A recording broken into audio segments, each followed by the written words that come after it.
So you want to know who the top silver producing nations are for this year in 2024? Well, I'm going to tell you. Number 1 is not going to surprise you in the least, but number 9 will. Let's explore.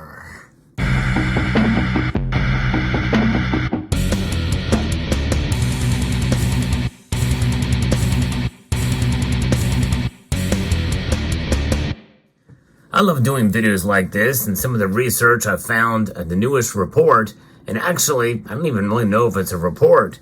There's no really source for the data from the several different websites that I found this. Presumably, it comes from the Silver Institute. I can't imagine any other organization putting together data like this, but the authors of these pieces don't give a source from where their data derives. But we know silver as being a precious metal. It's got a rich history dating back thousands of years, as we know, and it continues to hold significant economic and industrial importance here in the modern world. Silver is by no means any less than the most diverse metal on the planet. There's no other metal that comes even close, and to me, that's remarkable. That's why it's so special. As of this year in 2024, several countries stand out as major contributors to the global silver supply chain. And we're going to explore 10 silver-producing nations and their contributions to this vital market.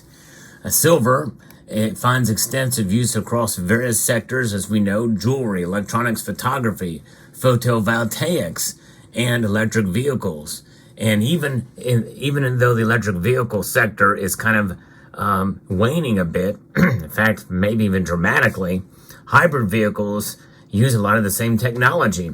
So silver is going to be around for a while, and it's going to be in great demand.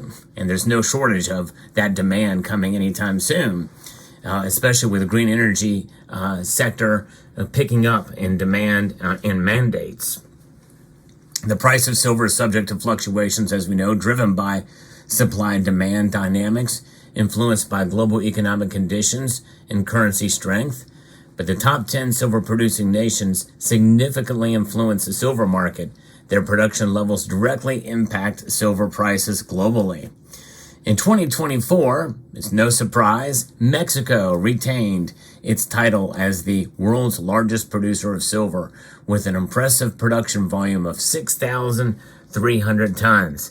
And this is one reason why I think having some of these in your portfolio, the Mexican Libertad, is quite important. Amazingly, these seem to be limited to about 300,000 per year, which means that the premiums on these can be pretty steep. Kind of amazing seeing that Mexico is the largest silver producer, but yet there's a limited mention of these. And that's because they export a lot of silver to other countries around the world. So that makes sense. With Mexico, the state of Zacatecas continues to lead the pack, contributing 36% of the nation's silver output. The Penasquito silver mine, under the ownership of Newmont, maintained its status as Mexico's largest silver mine, producing approximately 32.4 million ounces of silver, despite a slight decline projected from 2022 and projected through 2026. Silver mining remains a vital contributor to Mexico's economy, fostering employment, infrastructure, development, and government revenue. Now, talking about 2026, you heard me mention in a prior video that mining in Mexico may become bleak by that year, greatly reducing. And I think a lot of that could be the fear of nationalization of the mines and the political structure there. Now, Mexico, largest production of 6,300 tons, stands as the largest silver producer. Now it's followed by China, Peru, Chile, and Australia. So here is the top 10 list. And what do you hear number 9? It really kind of surprised me here, but again, I'm not seeing the other previous years and kind of where this fell, but Mexico's number 1. China's number 2 with 3,600 tons. Doesn't surprise me. Number 3 is Peru. Again, doesn't surprise me. I think they were number 1 at one point in time. Chile is number 4. Australia, number 5. Poland is number 6. But the thing is Poland is the largest mining country. So Imagine that, especially with the discoveries that they have on target there. As I've reported on previously, we very well could see Poland move up on that list within the next couple of years. Number 7 is Bolivia. Again, that doesn't surprise me. Although Russia at number 8, I kind of figured they'd be a little higher on the list, but they are not. Number 10 is Argentina. And we'll get into Argentina in a moment, but the United States is number 9. I didn't think the United States would be on this list, especially from the restrictions of mining and the like, but number 9 is the United States. I don't know how they ranked in the past, but I'm kind of surprised they would be anywhere in the top 10, but indeed they are. Could they increase? They have 1,100 tons, so that's a sixth less than what Mexico has, or about thereabouts, but still, that's a pretty good amount of silver that's produced in the United States. Argentina only has 840. All the other ones are above 1,000. So it's kind of remarkable to see.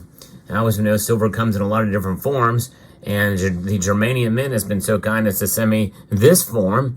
This is a cast rune, the latest in the series here, with what appears to be an X, but this is the Gebo, and the Gebo or Gebo.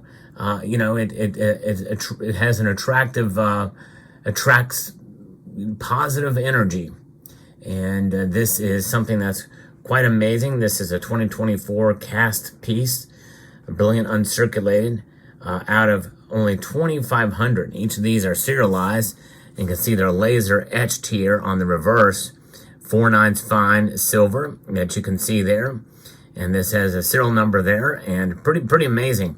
What's really special about these is that when shown with a black light, well, they will glow, as you can see there. Pretty remarkable to see that, glowing this dark green color in the light. Let's get a closer look at that, so you can see it. That's pretty cool, though. Shine a black light on it, and it will glow for you. But that is a beautiful piece indeed. It's 1 ounce of 4/9 fine silver, and just amazing piece. The germanium mint does an amazing job for sure. And with Mexico, with its highest yield there, as we can see with its silver, and the United States coming in at number 9, what's going to happen in the coming years with more demand for electric vehicles, photovoltaics? Could mining increase in the United States for silver? In some ways, I kind of hope so, because I like the idea of being, independent and producing our own products here in the United States. China securing its position as the world's second largest silver producer in 2024, generating 3,600 tons of silver. The nation witnessed a modest increase of 0.74% in silver production from 2021 to 2022, with a further projected rise of 0.45% by 2026.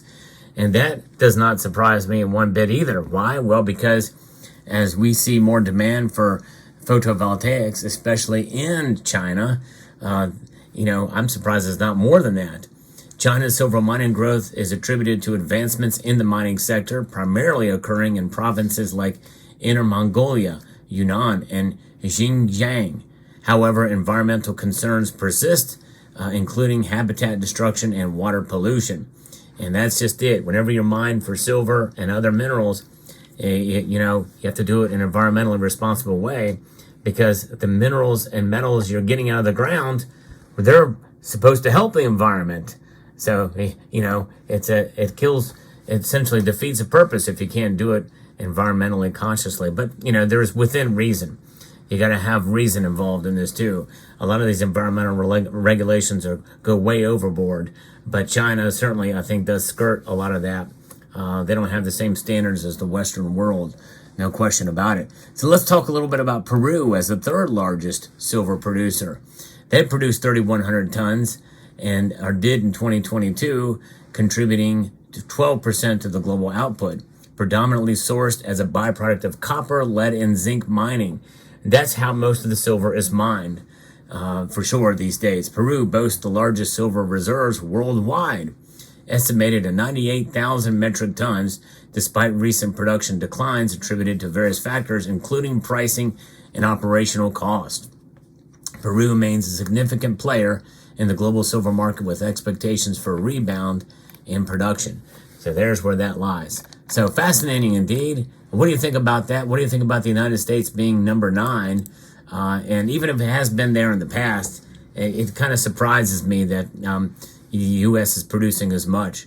But let me know what your thoughts are in the comment section down below. Hope you found this video informative, insightful, and educational. Would like to extend a multitude of gratitude to each and every one of you for taking the time to watch, and encourage you to please rate, share, comment, and subscribe.